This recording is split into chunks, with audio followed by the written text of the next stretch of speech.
ठीक है, तो हम लोग हाइपोथेसिस टेस्टिंग के बारे में डिस्कस कर रहे थे और इसके पहले हम लोगों ने डिस्कस किया कि स्टैटिस्टिक्स के दो पार्ट हैं, डिस्क्रिप्टिव स्टैटिस्टिक्स और दूसरा जो है इन्फेरेंशियल स्टैटिस्टिक्स। डिस्क्रिप्टिव स्टैटिस्टिक्स में हम लोग क्या करते हैं कि पॉपुलेशन से एक सैंपल लेते हैं और उस सैंपल से कुछ स्टैटिस्टिक्स जो है हम लोग कैलकुलेट करते हैं, राइट। उस स्टैटिस्टिक्स को कैलकुलेट जब करते हैं तो हमारा मेन एम ये होता है कि उस ग्रुप, जिस ग्रुप को हम स्टडी कर रहे हैं उसके डेटा को लोगों के सामने रखें। तो या तो हम टेबल के फॉर्म में देते हैं या हम उसको ग्राफ या चार्ट के फॉर्म में हम लोग उसको डाल देते हैं।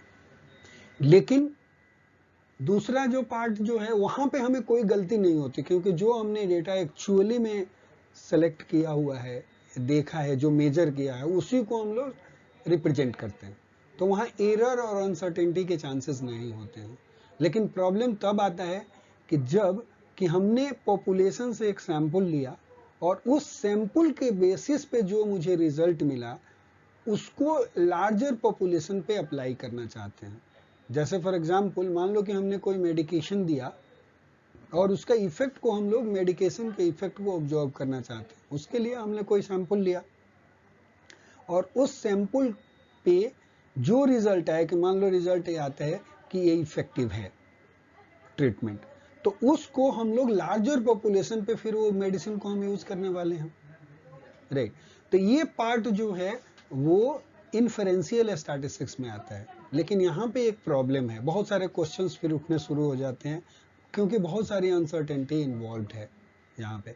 जैसे फॉर एग्जांपल मान लो कि जिस पॉपुलेशन पे हम अप्लाई करना चाहते हैं वो और सैंपल जो लिया हुआ था मैंने, वो सैंपल क्या उस पॉपुलेशन को रिप्रेजेंट करता है या नहीं करता। यदि मान लो कि उस पॉपुलेशन को रिप्रेजेंट नहीं करता तो वैसे भी हम उस डेटा को यदि हम पॉपुलेशन पे अप्लाई करेंगे तो उसका रिजल्ट वो गलत हो जाएगा।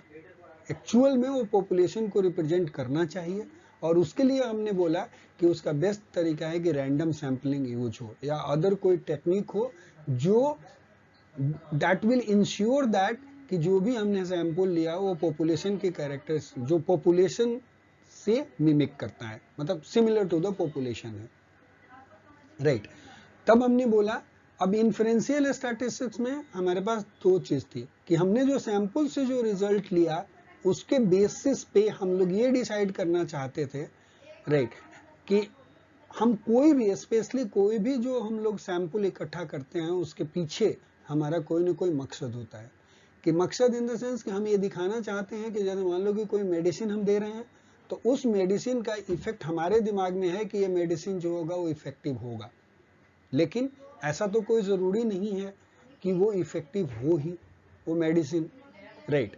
तो हम जो डेटा सेलेक्ट कर चुके हैं, जिस सैंपल का हमने डेटा इकट्ठा किया है, राइट, उस सैंपल के बेसिस पे हमें दो हाइपोथेसिस टेस्ट करनी पड़ेगी। एक तो इफेक्ट है या इफेक्ट नहीं है, करेक्ट। तो उस तरह से हम लोग क्या करते हैं, हमारे दो हाइपोथेसिस बनते हैं, एक तो इफेक्ट है और दूसरा जो है इफेक्ट नहीं है। तो जो इफेक्ट नहीं है वो जो बनता है हमारा नल हाइपोथेसिस और जो इफेक्ट है वो बन जाता है हमारा अल्टरनेट हाइपोथेसिस। तब हम वहां पे हाइपोथेसिस टेस्टिंग का कॉन्सेप्ट लेकर के आते हैं, क्योंकि हाइपोथेसिस टेस्टिंग जो है वो इस कॉन्सेप्ट वो उसका काम ही है कि डेटा जो आया, जो सैंपल आया, उस सैंपल के बेसिस पे ये डिसाइड करना कि ये सैंपल मेरा जो है वो किस हाइपोथेसिस को सपोर्ट करता है, वेदर ये सपोर्ट करता है कि इफेक्ट नहीं है या हमारा सैंपल जो भी लिया वो सपोर्ट करता है कि इफेक्ट है, किसको करता है, उसको जज करने का काम जो है हाइपोथेसिस टेस्टिंग में होता है। तो हाइपोथेसिस टेस्टिंग का पहला एजम्पशन यही है कि डेटा जो होना चाहिए वो पॉपुलेशन का रिप्रेजेंटेशन होना चाहिए, रैंडम सैंपलिंग यूज होनी चाहिए।